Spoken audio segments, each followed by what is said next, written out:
Do you own a dog, cat, bird, or other pet? Did you know that many homeowners and renters policies don't cover animal or pet liability claims, so you may be held liable if an incident, accident, or claim occurs? At X Insurance, we provide customized liability insurance coverage for any animal or pet regardless of type, size, age, or bite history. X Insurance provides third-party liability coverage for injuries or property damage done to others by your pet. An X Insurance policy will fill the gaps in your homeowners or renters coverage and provide the protection you need for true peace of mind to protect your assets. X Insurance offers 30-plus years of professional experience, providing solutions for many types of specialty risks in all 50 states. If you own an ATV, electric scooter, golf cart, etc., then we've got you covered. Visit xinsurance.com or call 877-585-2853 today to learn more or to get a free quote. Hello, everyone, and welcome to Welcome Home Doggy. I'm Tim Cordier, your host, and today I have the pleasure of hanging out with Dr. Danielle Lamarr, the pet fixer. And well, Dr. Lamarr, first of all, thank you for joining us. I greatly appreciate it. Can I call you Dr. Dani? Absolutely. Okay, great. Well, Dr. Dani, let's go right into it. Could you explain to us the origin behind the pet fixer? Well, the pet fixer is pretty much our way of bringing the vet to the pet. We're just a mobile veterinary hospital. We service the entire surrounding Atlanta area, and we have a full state-of-the-art hospital. And we come to you. We can do x-rays, preventative care, surgery right at your doorstep. Wow. So we just wanted to make sure we could come to the pet and provide whatever they needed. What was your childhood like with regards to your relationship with animals? It was fantastic. As a child, our first dog was an Afghan hound. I mean, when have you seen one of those? Right? She was beautiful. They're big dogs, aren't they? They're big dogs and just tons of hair, like me. So we had an Afghan hound. Her name was Tiffany, and she was our first dog, and she, lived her entire 12 years. And so that was a great experience as a child. It taught me, just like I teach children, how to be responsible for a pet. It needs food, it needs to be walked. And as a child, I need to love something other than mommy and daddy. So that was a great experience for me. And unfortunately, but also on the other hand, fortunately, I watched the pet through its life, and I also had to say goodbye. So really great life lessons to grow up as a child with such a beautiful dog. Is that what inspired you to become a vet? No, actually, I came out of the womb wanting to be a vet. I always loved, it came right out. My first words were vet. So, no, I always wanted to be a veterinarian. And another great experience was taking our dog Tiffany to the veterinarian and having a veterinarian that was compassionate enough to talk to me and explain to me, oh, you can do this too. I always had a plethora of questions for our veterinarian, and she was always eager to answer my questions. And I asked her one day, hey, how'd you do it? How'd you become a vet? And she said, all you have to do is study hard and never give up. And that's exactly what I did. I never forgot her words. So you had a female role model then? I did. Who encouraged you for your career? Absolutely. Which you were already determined to involve yourself with. Yeah, but I needed that. I needed that inspiration. I needed those few words because, in life, you're going to get people or naysayers that may say, even my teachers, oh, well, you better come up with a plan B. People will try to deter you and sidetrack you from what you really want to do. And you should just always keep your mind and your eyes on the prize. That's great advice. That's what I did. That's really great advice. Yes. What are some of the challenges that you face as being a vet? Challenges, I think as a woman, as a Black woman, you may, especially in the South, run into some challenges that are just like running track, just hurdles that you have to jump over.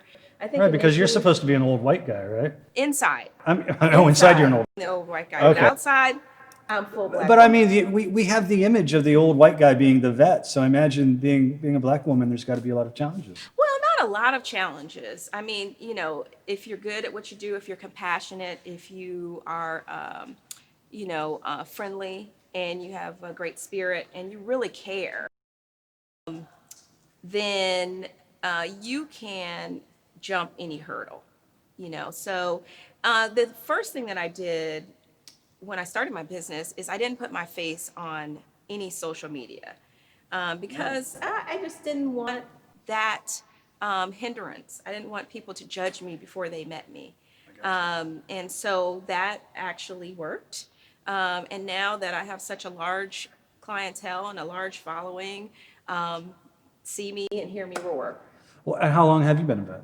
23 years. Wow. I just look like this, but yeah, Yeah, 23 yeah, years. yeah. You look great for an old Yeah, white guy. that's what I'm saying. So, have you always been a vet here in Atlanta? Yes. I graduated in 97 from the prestigious Tuskegee University School of Veterinary Medicine, and I moved right here, and I've always practiced here. Yeah, that is a great school. Let's talk a little more about the pet fixer and your role as a mobile vet. Sure. Well, I started, so when I graduated, I started practicing at the Atlanta Humane Society. And there I got to see, it's almost like the Grady Memorial Hospital of all veterinary hospitals. So you see everything. And one particular day, an older woman came into the clinic to see me.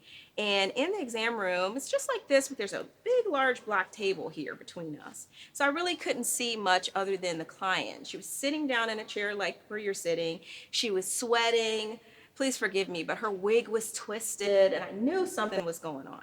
So as a veterinarian, we not only treat the animal, but if you're compassionate and good at what you do, you also treat the client. So I stopped for a minute and I said, look, what's going on? Are you okay? And she said, my cat's sick.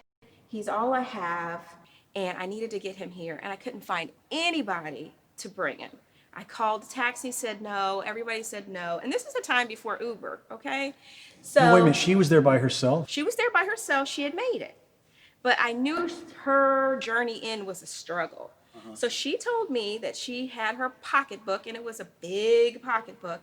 She smuggled her cat in her pocketbook, holding on, sweating and wig flying around just to get him in because she knew that the cat needed help. And so she did this via taxi. So I took her pocketbook, took the cat out. I cleaned her pocketbook up because there was a lot of mess in there. And I told her, don't do this again. You call me. I gave her my cell number. And I said, should you need anything, you call me. And that's where Pet Fixer started. She started calling me. I started going to see her. Sometimes she would just call me just to see me, which was fine. And then I felt in my heart, there are people out here like her who need this. So I said, this makes me feel good. I'm going to start doing house calls. I did that out of my car. Then I realized, I need more than just a car. So I got a little. Well, you're a hospital, right? Right, I am. But you can get out there and do a few things out of your car, and then maybe transport the pet to a clinic. But it becomes more of a hassle. So I graduated from the car to this state-of-the-art mobile unit, and we're able to do x-rays and surgery and preventative care. And it also, Tim, allows me to see the environment. It helps me to treat the pet better if I can see where the pet is living.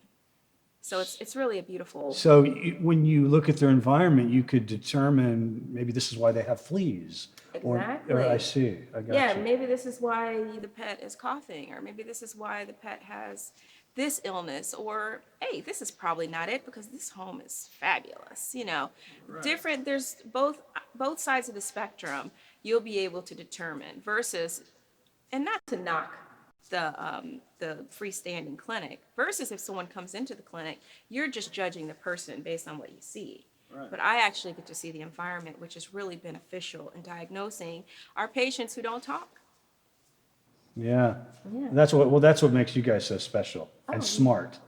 Is the fact that you deal with patients that don't verbally communicate. Absolutely. Or at least with language. I guess they can communicate. They do. But not with actual language. Yeah, they do. But as a veterinarian, the first thing that we do is we just look. I don't need to touch the pet. I just look at him and watch him. Is he hunched over? Is he limping? Is he, or is she showing me signs that would indicate a stomach upset or a lameness? And then from there, I know, which way to go. Yeah. Right. We have different tools that help us, like blood work. So if your vet asks for blood work, do it. You're just helping your vet try to figure out and put pieces of this puzzle together. Yeah, blood work determines a lot, doesn't it? Oh, it tells about the liver, the kidney, the pancreas, Right. everything. Because on the outside, everything may look perfect, Right. but on the inside, you just never know. Now, you said we, and when you mentioned the hospital, do you have a staff that you work with? I do have a small staff, but when I say we, I'm speaking about all veterinarians, as a community. Because we're not that many of us and we all stick together. But yeah, in my practice, there's the veterinarian, a technician, and an office manager. Oh, I gotcha. Is the office in the van? No, it's not. It's at my home. Oh, okay. Well, look, Dr. Dani, we're going to take a quick break. Okay, thank you. Look, folks, we're going to take a really quick break, but stay with us, okay? We'll be right back. Roll over. When you adopt a shelter pet, you discover all the things that make them unique. They're a little bit of a lot of things, but they're all pure love. Dr. Dani, I want to ask you, and this is certainly a topical subject for anyone right now, could we talk a little bit about how the COVID pandemic has affected you and your practice? Well, in particular, a house call would entail many different clientele and different needs. One particular need that people utilize for animals that are fractious or animals that cannot go into a clinic. So then they call me, so I get those. But because of COVID, I can no longer go into the home. So surprisingly enough, for those cats that could not get into a carrier or could not go into the clinic, these clients are surprisingly getting them into a crate. So what we do now is we just don't go into the home. We unfortunately don't allow our clients to come into our facility, which we would readily allow them to do previously and have them come in and be involved. We just allow the pet in. So if you have a cat, you have to have the cat in a carrier. And it has to be sitting outside when we get there, and we go and obtain the cat and bring it in. We'll video conference with the client or call them during the exam if we need to. The dogs, they just walk them to the truck. So unfortunately, no people allowed, only pets. Gotcha. Let's talk about your videos, because I've done my homework, and I've seen some of your videos, and Yes. they're dynamic. They're really great. Thank you. Yeah, you're going to remember me when you're famous, right? Absolutely. When you have your TV show. Oh, absolutely. Sure. Well, how did you come up with this idea of videotape? Well, it wasn't anything special. It's just what we do. We're out there. I'm out there having fun all day, and I see some miraculous things. And I was like, you know what? Let's show people what we're actually doing, because some of the stuff I'm just amazed by. So we just started taping the things that we do. And people really are very receptive. Oh, they're great. I mean, they're not only informative, but they're really they're entertaining. I mean, they really are. Yeah. So what I like to do in my practice too is I like to educate my clients. I want you to know, look, keep me away. You don't want to see me if you don't have to. So let me teach you ways that you can do this. Let me show you how to keep these ear infections down. Let me show you how to keep the stomach issues away. Because, seeing me is nice. I'll fix the problem, but it's costly. So I like to educate people. And so with the videos, I'm able to educate a full community of people and show them things that, they see all the time. There's an inverted sneeze thing that dogs do. And it happens all the time. Wait a Let me show minute. you what it's They like. sneeze inside their... It's called an inverted sneeze or an inverted cough. You want me to show you what it looks like? Yeah. Right? So That's an inverted sneeze? that's what it is. I've seen that for years. That's what I'm saying. I thought they were snarling. So your dog may do that, and you're at home thinking, oh my gosh, what's wrong with the dog? Let's get it to the vet. And really, it is just the collapsing of a trachea that happens through stress, through some allergy. There's nothing you can really do about it.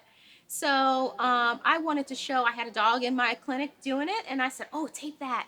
And I got such an overwhelming response of people saying thank you, because they had no idea what it was and they were worried.